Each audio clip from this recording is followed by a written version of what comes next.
when you avoid the word occupation, you avoid the issue entirely.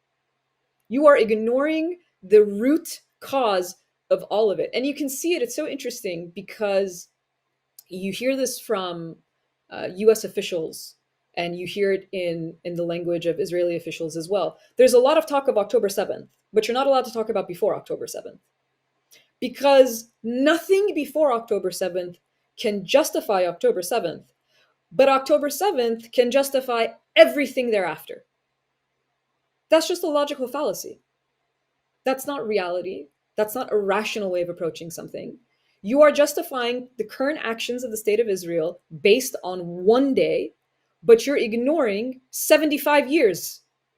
It makes no sense when you think about it. But why talk about it that way? Because you don't want to talk about anything beforehand, because it would require you to understand the root causes. It is much easier to blame and dehumanize a group of people. So this also plays into the larger concepts like Islamophobia, right? You have to demonize a certain group of people. And so when you can't talk about anything before October 7th, you see this language too.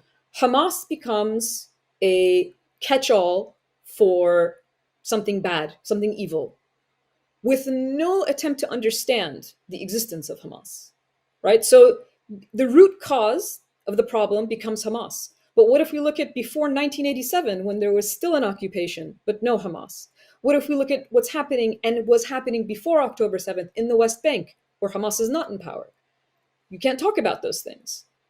So this is the problem with the way that it is framed in the West. And the reason I say it's intentional is because they're fully aware of it, right? If you're justifying what's happening now based on October 7th, you are aware of the fact that there are causes and effects, but you start your cause and effect at the point in which it's convenient for your narrative when you do it that way. If you want to understand something, then you have to go further back. And that's precisely what they avoid doing. But there's a very conscious effort behind it.